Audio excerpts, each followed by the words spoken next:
Hello, Wolfpack! You know, we were supposed to be expecting the new game, Silent Hills. However, unfortunately, Konami decided to cancel that video game, and so this may look like the end for our favorite Silent Hill franchise. I personally still have faith that Silent Hill will eventually get a new game. However, with the sudden cancellation, we decided to do a special video celebrating what could have been. This is the top 5 Silent Hill protagonists. Number 5. Murphy Pendleton, Silent Hill Downpour. One of the newest members of the Silent Hill family, Murphy is an escaped convict sentenced to death row for his crimes. However, en route to his new prison, Murphy's prison bus takes an unexpected detour into the Twilight Zone.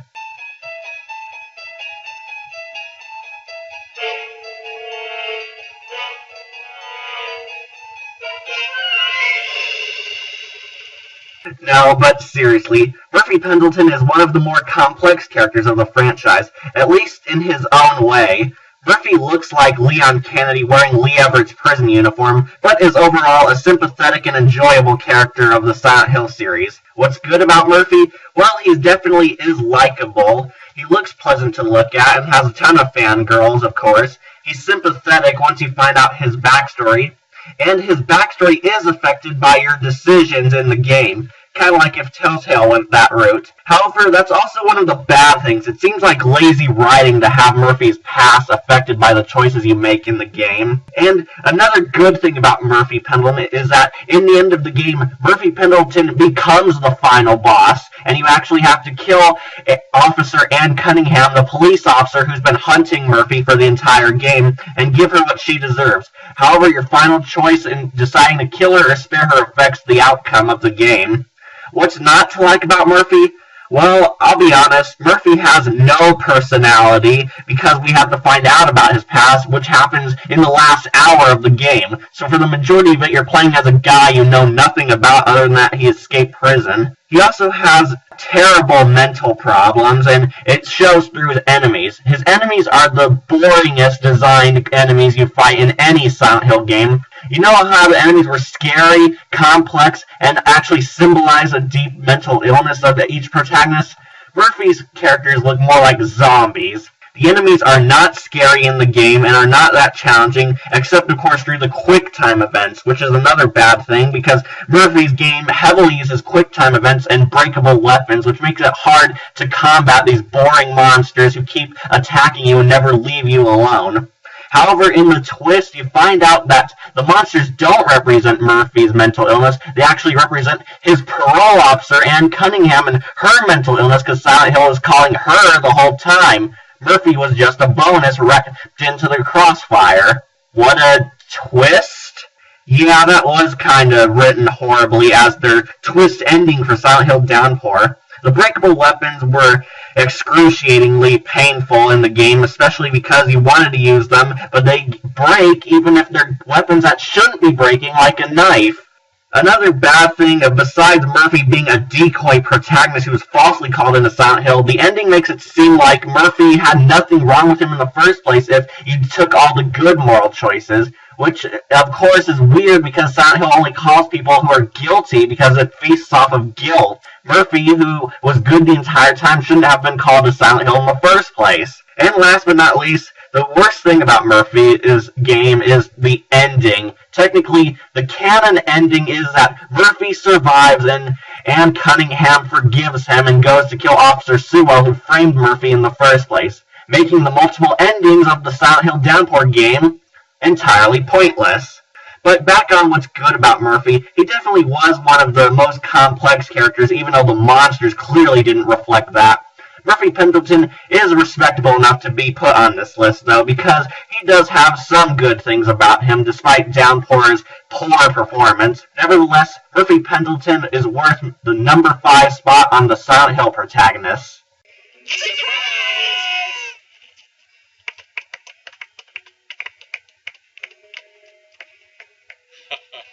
Oh, you guys. Number 4.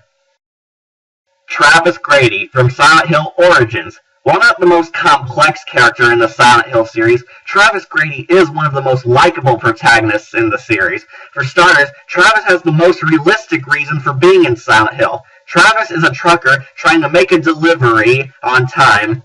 Although we never find out exactly what he's delivering, my best guess is that he's dropping off a whole lot of Big Macs for McDonald's. However, Travis decides to take a shortcut through Silent Hill. Yes, because a town known for its satanic cult and missing people is definitely the best place you want to take the scenic route to. While on his way, Travis spots Alyssa, the creator of Silent Hill. Not the actual creator, the in-game creator who made the haunted universe. Travis decides to follow her and, like a moron, leaves his truck behind with the engine still running. Guess no Big Macs for us this week, and no payday for Travis either. Anyways, Travis decides to follow the ghost girl on foot and ends up in Silent Hill, at least the beginning of Silent Hill. What's good about Travis? Travis has a troubled past with his parents, which pretty much is the season pass for entering Silent Hill. Travis can also travel through mirrors and enter Silent Hill willingly. Although people see this as a terrible thing, since it does kind of take out the horror aspect of the game that Travis can choose if he wants to go into Silent Hill, it definitely shows that Travis is definitely awesome enough to go into Silent Hill whenever the heck he feels like it, which makes him very cool. However, Travis does have to go into Silent Hill because the haunted town does have things he needs in order to finish the game, which definitely refueled the haunted aspect of the Silent Hill game. Another great thing I like about Travis is he's pretty much the go-to guy for Silent Hill cameos and references, appearing at the end of Silent Hill, the movie Revelation, and also making an appearance in Silent Hill Homecoming. As I said before, he also has a realistic reason for entering Silent Hill. Travis has to make a delivery and accidentally takes a shortcut through Silent Hill, which definitely is more believable than the town calling to him and telling him that he has to come to Silent Hill for some unknown reason other than to conquer his inner demons. Travis also had the biggest impact in the Silent Hill series. He was there at the beginning when Alyssa was put on execution by the order to be sacrificed. However, Travis interfered with that sacrifice, saving Alyssa's life, but thus, thanks to Travis, he indirectly triggered the plots to Silent Hills 1, 2, 3, 4, and Silent Hill Homecoming by interfering with the Order's evil plans to vanquish Alyssa and summon their demon god, which just so happened to be the final boss of the game, and their god kind of sucks against Travis since he easily beats him despite being a normal man and the god basically being Satan. The cons to Travis are that his game is pretty long and boring. Wolf and I watched the whole Silent Hill Origins, and nothing interesting happens throughout most of the game, except little snippets of character development on Travis's part, where he flashes back and has to conquer his inner demons by fighting the ghostly representation of his parents. Another bad thing by Silent Hill veterans, they didn't like that town Silent Hill didn't call to Travis. He just happened to enter it willy-nilly. His past also takes a lot of time to understand, pretty much because the game is so long and boring and you're doing such menial tasks that takes up most of the game and you never understand Travis until the flashbacks occur. Silent Hill Origins also isn't scary, and the fact that Travis doesn't feel scared of it takes out the horror aspect of this survival horror. Another bad thing about Travis is that he started the breakable weapons and quick time event trends that happened in Homecoming and Downpour. Yes, because definitely a survival horror game needed was quick time events and breakable weapons. In the game, Travis also has to fight his archenemy, who pretty much is a dark representation and the punisher of his guilt. This enemy is the Butcher. Yeah, the Butcher pretty much is a ripoff of Pyramid Head, but Wolf and I both theorize that the Butcher might actually be Pyramid Head's father before Silent Hill 2 takes place. Travis's lack of emotion throughout the game definitely also removed the horror and made him completely unrelatable as a protagonist. Another bad thing people don't like is that, yes, it is canon that Travis gets out alive from Silent Hill, since in the canon ending is the one where Travis says goodbye to Alyssa. Although some people might theorize that the UFO ending could be canon since Travis still lives in that one. However, as we see in Silent Hill Homecoming, it does confirm that Travis escapes alive and well and unharmed from Silent Hill, making the multiple endings of Silent Hill Origins entirely pointless. However, ending on a good note for Travis, the best part about him is that in his final scene, and technically in Silent Hill Homecoming, I like that he actually passed down the torch to Alex Shepard, who takes over in Silent Hill Homecoming, which is a direct sequel to Silent Hill Origins. Seeing these two protagonists share a bonding moment and watching Travis willy-nilly passing on his torch to the new protagonist definitely makes me like him a lot more, considering that he's finally conquered his inner demons and is now wiser than he was before, while Alex Shepard takes the new role of the Silent Hill series. Good job, Travis. See you around, trucker.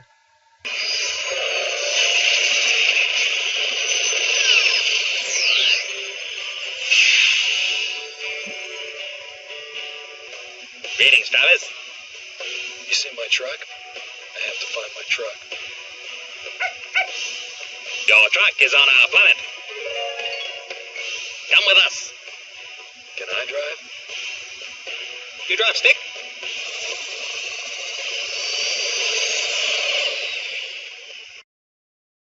Number 3. Shepard. No, not that Shepard. We mean Alex Shepard from Silent Hill Homecoming. A former war veteran returning to the U.S., Alex carries on the torch Travis held before in Silent Hill Origins and becomes one of the coolest residents in Silent Hill in his own game, Silent Hill Homecoming. However, Alex's homecoming isn't as fun as much as he initially hoped it would be. Alex enters the ghost town Silent Hill to bring justice and is strongly determined to carry out his ultimate goal. Guess what he wants out of Silent Hill? What happened? What the hell's happened to Shepherd's Glen? I'm looking for my brother. You seen him? Have you seen my brother Joshua? Where's Josh? Where's Joshua? Where's Joshua? Where's my brother? One thing I like about Alex is that his character is strong-hearted and determined to rescue his little brother Josh. His character is already established early in the games if you decide to look around his own house, which pretty much shows us that Alex had a troubled childhood, thus making him kind of a relatable character to most of us, and definitely a sympathetic one. The best part about Alex is that he is awesome at combat. I strongly think that Alex Shepard is the best fighter in the series of Silent Hill. Mostly because a lot of people argue that the combat system in earlier Silent Hill games was broken and didn't work, while the combat system was heavily improved and modified in Silent Hill Homecoming. Though some people do complain about how the combat is focused on way too much, which it kind of is because it definitely took out horror of this survival horror game. We'll start with the bad things about Alex Shepard. The combat is overused. The game turns into more of a survival game than a horror game. The twist of the game is that there's this hugely absurd evil plan that makes no sense and didn't work in hindsight. I won't spoil anything, but the evil plan the villains had was kind of dumb in the end and way too overcomplicated. Like Travis, most character development comes halfway in, which means we don't know anything about Alex Shepard throughout most of the game until what's given to us earlier in his house, and we find out later more about him. The game was kind of a cliche storm. It was like super Americanized Silent Hill. Not as bad as the movies, but definitely a bit predictable if you're a horror movie fan. Otherwise, the game was entertaining on its own. Just some things were not as surprising as the Silent Hill writers initially hoped they would be. The face animation for him is weird, but I do like that they want Shepard to react to the horrors around him and the monsters being one of the few Silent Hill protagonists to actually do so. But the face animation comes out a bit weird, but I definitely did like the graphics a lot more than Silent Hill Downpour is.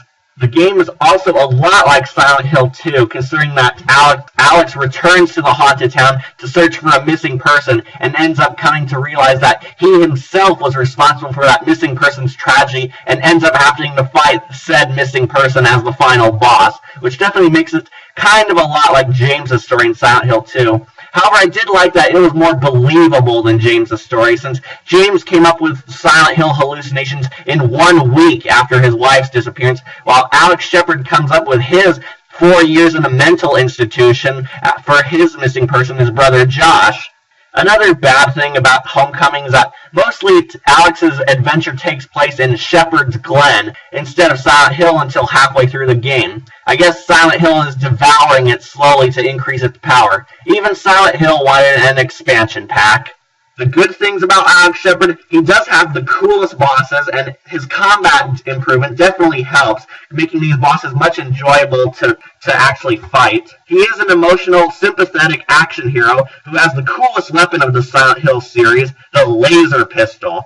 The graphics were definitely improved, but they weren't as amazing as Silent Hill 3's, I must admit, but the games definitely flowed with better graphics. Alex Shepard is definitely relatable and more believable than most of the Silent Hill protagonists, considering that he's doing it for family instead of a love interest or being responsible for the death, until we find out the twist that he was responsible for something tragic that happened for his family. Another good thing about Alex Shepard is that he actually ends the Silent Hill Order. You know those cultists who've been bothering you since the beginning of the Silent Hill series? Yep, Alex finds what's left of them and finishes off what Alessa or any of the other Silent Hill protagonists didn't kill in the series, ending the Order of Silent Hill permanently. Although you may have your own opinions about Alex Shepard, we liked him and thought he deserved to be on this list because we strongly think that Alex Shepard is the best fighter in the Silent Hill series. What did you see in there? What I needed to.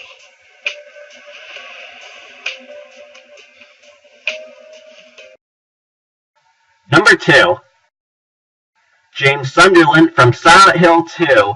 James is pretty much the awesomest character of the Silent Hill series, but not as awesome enough to be number 1. The cons will start first. First of all, James Sunderland is kind of boring and bland throughout most of the game.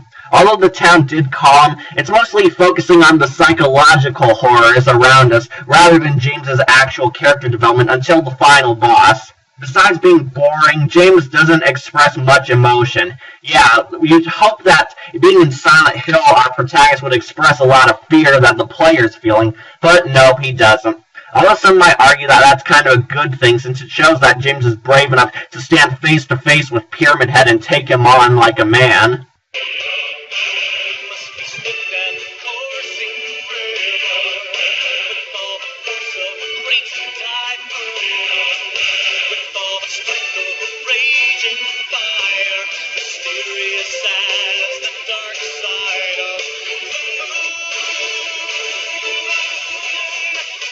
One of the best things about James is that he can actually stand up to Pyramid Head and survive. Now we keep showing you videos of his boss fights a lot in our videos. But Pyramid Head, one of the toughest and scariest villains of the Silent Hill series, just can't get rid of James. James is definitely the most complex character, as we see by the monsters of Silent Hill, which are created through your psychological mind. The monsters in James's series are definitely scary. The monsters are challenging, however James is brave enough to get through Silent Hill to find the message of his missing wife. Although James Sunderland doesn't have as much character, and he definitely isn't as memorable as famous characters like Mario or Solid Snake or anyone else, James Sunderland definitely deserves to be on this list because the Silent Hill 2 is the best game, and he's definitely one of the best protagonists of the series. And finally, we reach our number 1. Heather Mason, Silent Hill 3. Heather Mason is the best protagonist. First of all, Heather Mason is the reincarnation of Alessa, the creator of Silent Hill, only now this is her newest form, and she returns to Silent Hill being lured there by the evil cult leader Claudia, who intends to sacrifice Heather, just like she tried Alessa a long time ago, in order to birth Silent Hill's demonic god, who I assume is Satan after that terrible design in Silent Hill Origins. Heather Mason is definitely one of the most complex characters because she is the creator of Silent Hill, reincarnated. Heather Mason is the daughter of the first protagonist, Silent Hill 1, Harry Mason, who adopted Alessa after defeating the cult in his game. However, tragically, Harry Mason is killed in Silent Hill 3, and Heather returns to Silent Hill to avenge her father's death and come to grips with her inner demons. One thing I like about Heather Mason is that she's a teenage girl who snarks at everyone, making her believable, but she's awesome because she actually braves through Silent Hill and never once flinches in terror at the sight of the horrors and demons of Silent Hill, making Heather Mason one of the bravest protagonists and the awesomest, considering that she's just a young girl and she's actually standing up to the monsters in Silent Hill. That is definitely awesome to be on this list. The only bad thing I can say about Heather Mason is the movies. The movies did not do her justice at all, considering that they turned her from a strong, independent woman who didn't fear anything into a cowardly girl who needed a man in her life to rescue her, which I really, really hated. Heather Mason of Silent Hill 3 is the best video game character ever. She's the coolest protagonist, she's believable, and she definitely makes a strong impression being a strong, independent woman in the video game industry who doesn't need to be over-sexualized or over-complicated to be loved. Yes, Heather Mason is the best Silent Hill character of the entire series. If you want more information, you might have to check out someone else's channel, because I personally haven't played Silent Hill 3 since it wasn't in my life. I mostly watched gameplay of it. But from what I saw, Heather Mason definitely deserved to be the best character on this list.